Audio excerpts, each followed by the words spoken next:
quel autre irions-nous qu'à toi? Tu as les paroles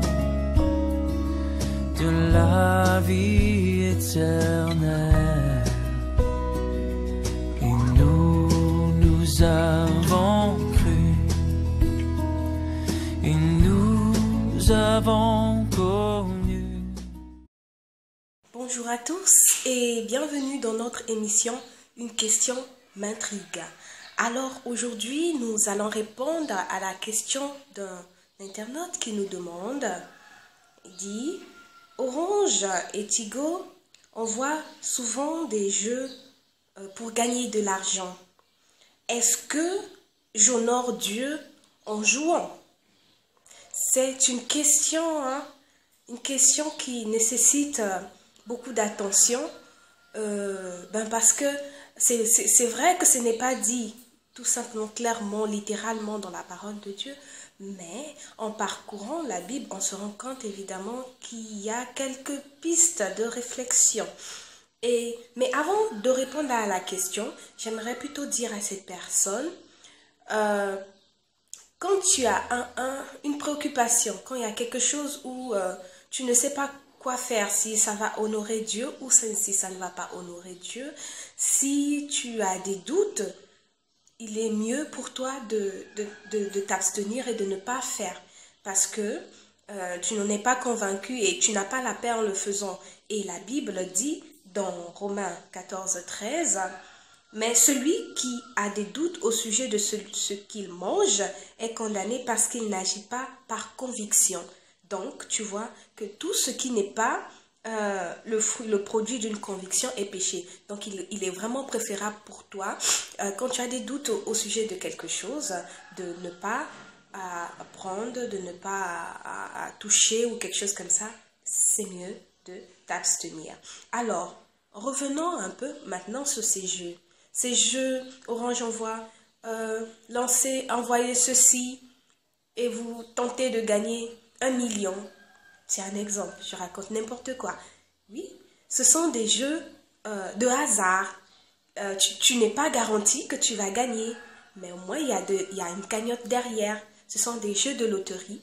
C'est vrai, dans la parole de Dieu, on ne dit pas expressément qu'il ne faut pas jouer aux jeux de hasard, mais il y a dans Lévitique où on nous dit de faire attention à tout ce qui est tirage au sort ou pronostic, parce que évidemment, tout ce qui est loterie, c'est un peu comme du tirage au sort. C'est la même chose que les jeux de casino, les jeux de congélo, comme chez nous, ou tous les jeux où il faut vraiment un pronostic, un hasard. Et vraiment, Dieu n'aime pas ça.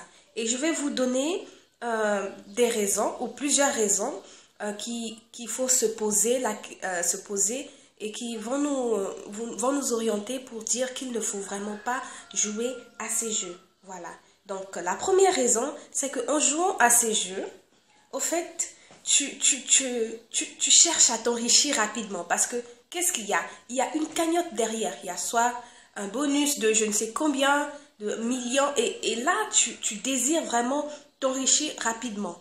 Or, la Bible nous dit, dans Proverbe 11, la Bible nous dit que la richesse mal acquise diminue, mais celui qui amasse peu à peu l'augmente. Ça veut dire que quand tu joues à ça, tu tentes de gagner de l'argent rapidement. Or, Dieu est honoré lorsque nous travaillons et nous augmentons notre richesse peu à peu, mais pas que nous l'ayons pris tout d'un coup comme ça. Donc, tu vois un peu, c'est vraiment une question, une réponse qui te dit, c'est pas mieux pour moi. Alors, la deuxième raison est que lorsque tu joues, lorsque tu tentes de jouer, au fait, tu ne t'arrêtes plus et tu veux forcément continuer à jouer parce qu'il y a une cagnotte derrière. Et généralement, ceux qui jouent, parfois, ils ont envie de gagner quelque chose, ils ont envie de régler un problème, ou ils ont besoin d'argent, ou parfois même seulement, ils ont envie d'augmenter leur richesse comme ça. Et ça, vraiment, on peut tomber facilement dans l'amour de l'argent. Or, Hébreux 13:5 nous dit, ne vous livrez pas à l'amour de l'argent, Contentez-vous de ce que vous avez, car Dieu lui-même a dit, je ne te délaisserai pas, je ne t'abandonnerai pas. Donc, attention. Voilà. La troisième raison pour laquelle vraiment je pense que ce n'est pas intéressant de jouer à ces jeux, c'est que lorsque vous jouez, vous rappelez la question sur la dîme. On nous a dit que l'argent que nous avions, dans la vidéo où on parlait de la dîme, c'est que l'argent que nous avions, c'est Dieu qui nous l'a donné et on est des intendants de l'argent de Dieu. On est tout simplement des gestionnaires. Donc, ça veut dire que lorsque on prend un peu de cet argent, 100 francs, 1000 francs, on fait. Parce que quand tu joues à ces jeux, tu mises parfois de l'argent ou bien 100 francs. Parfois, c'est parfois rien du tout ou un peu de ton crédit. Mais au fait, tu fais du gaspillage. Tu fais du gaspillage de l'argent que Dieu te donne. Et tu n'investis pas là où le Seigneur aimerait que tu puisses investir. Et c'est dommage. C'est dommage en tant que gestionnaire de gaspiller l'argent qu'on te confie. Et c'est à cause de ça également, tu dois vraiment mettre des pincettes. Alors, la quatrième raison pour laquelle je pense que ce ne serait pas bien de le faire, c'est que généralement, tous ces jeux sont des jeux truqués. Au fait, ça pousse à jouer, mais parfois, il n'y a pas de gagnant derrière. Et généralement, ceux qui gagnent parfois, ce sont ceux du milieu, ou bien parfois, tu peux tomber hasardement. Vraiment, c'est vraiment parfois un hasard où tu peux gagner, mais vraiment, il y a... Donc, 90% de ces jeux, ce sont des jeux truqués. Et il y a comme un esprit de séduction. Parce que ça te tente. Ça te tente. Et vraiment, tout ce qui a comme esprit de séduction quelque part, ah non, moi j'évite. Parce qu'on sait que c'est souvent le diable qui cherche à séduire et à voler.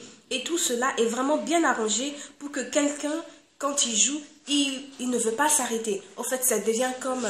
C'est comme quand tu commences à prendre...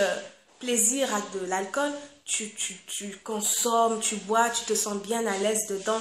Ou bien quand tu commences à prendre plaisir à quelque chose, au fait, c'est vraiment, ça te rend dépendant et tu n'es plus libre de toi-même. Tu deviens un peu esclave de ces jeux. Et à cause de ça, vraiment, c'est préférable de laisser tomber. Et la cinquième raison encore, la cinquième raison que j'aimerais souligner, c'est que ces jeux encouragent la paresse. Parce que certains qui arrivent à un certain niveau, quand ils continuent à jouer, Orange a donné ceci, je continue, au fait, ils se disent, bah, un jour je vais gagner, un jour je vais gagner, un jour, et parfois, certains même arrivent à un niveau extrême et ils ne veulent plus rien faire parce qu'ils se disent, je veux continuer à jouer au jeu parce que je vais gagner. Ou bien, je n'arrive pas à trouver du travail, je continue à jouer au jeu parce que je vais gagner. Et ça encourage vraiment la paresse, à ne rien faire. Or, Dieu veut qu'on travaille, qu'on ne reste pas comme ça et qu'on ne mange pas le fruit de la paresse. Et il y a Romains 12:1 qui nous dit, ayez du zèle et non de la paresse, servez le Seigneur. Soyez fervents d'esprit et servez le Seigneur. Vraiment, il ne faut pas être paresseux. Dieu n'aime pas le paresseux. Il faut travailler, il faut mériter ce que tu gagnes. Et la sixième raison, c'est que généralement, lorsque on suppose que tu vas gagner, au fait, c'est bizarre, mais demandez toutes les personnes qui ont eu à gagner cet argent, la plupart du temps, ils n'investissent pas cet argent pour l'œuvre du Seigneur, pour l'Église. C'est vraiment rare. Parce qu'en fait, je sais pas, c'est vraiment spirituellement, c'est quelque chose qui te contraint, tu te dis, bon, j'ai gagné. Et puis parfois, tu es tenté à dire, bon, je vais encore miser cet argent pour quelque chose. Et puis, cet argent... Et ça finit tout simplement vite d'une manière que tu ne comprends pas parce qu'évidemment, c'est de l'argent qui n'est pas acquis dans les normes, qui n'est pas acquis progressivement comme Dieu aimerait. Et c'est dommage que cet argent soit acquis de cette façon et tu ne vas vraiment rien, tu vas te rendre compte, tu ne vas rien faire avec, ça va finir parce que vraiment tu l'as mal acquis. Et tu ne pourras pas donner parce que vraiment il y a comme un esprit spirituel qui est derrière, qui te bloque à pouvoir investir cet argent pour l'œuvre de Dieu. Et même, je pense, à mon humble avis, c'est que Dieu ne serait pas honoré qu'on puisse apporter dans sa maison de l'argent qui est mal acquis. Vraiment, c'est comme si on apporte quelque chose de sale à Dieu ou quelque chose qui est boiteux. Et Dieu veut qu'on lui donne ce qui nous coûte cher, ce que nous avons gagné, ce que nous avons mérité dans le travail. Et pour terminer, j'aimerais donner tout simplement cette dernière raison, c'est que lorsqu'on mise sur du hasard, au fait, on perd un peu la confiance en Dieu. On se dit, bon, ce que si je gagne, ça sera vraiment le fruit du hasard. Or, Dieu veut que nous puissions lui faire confiance pour tous nos besoins. Et vraiment, vous voyez que c'est contradictoire. Tu mises sur du hasard, tu mises sur la chance, et or Dieu te dit, fais-moi confiance, je ne t'abandonnerai pas, je ne te laisserai pas, je pourvoirai à tous tes besoins, il ne faut pas t'inquiéter. Et vraiment, ça dit vraiment deux choses contraires. Et ça nous éloigne un peu plus de ce que nous devions être confiants avec notre Seigneur, marcher aveuglement. Voilà, un peu quelques raisons que je peux souligner pour dire les jeux de loterie, les jeux de Orange, Tigo, Casino et autres, c'est mieux vraiment de ne pas le faire pour honorer notre Dieu, pour davantage le faire confiance et pour d'autres raisons. Il y a bien sûr d'autres raisons pour lesquelles on peut trouver et ne pas le faire aussi. Et je vous laisse le soin de pouvoir chercher encore, de chercher et d'essayer de trouver, de compléter cette liste parce qu'il y a bien d'autres raisons. Et aussi, voilà, si vous avez d'autres commentaires aussi, vous pouvez aussi partager, écrire sur notre chaîne YouTube des petits commentaires ou tout simplement sur notre blog une question m'intrigue .blogspot.com. Voilà, on se dit à bientôt pour une autre question. Au revoir.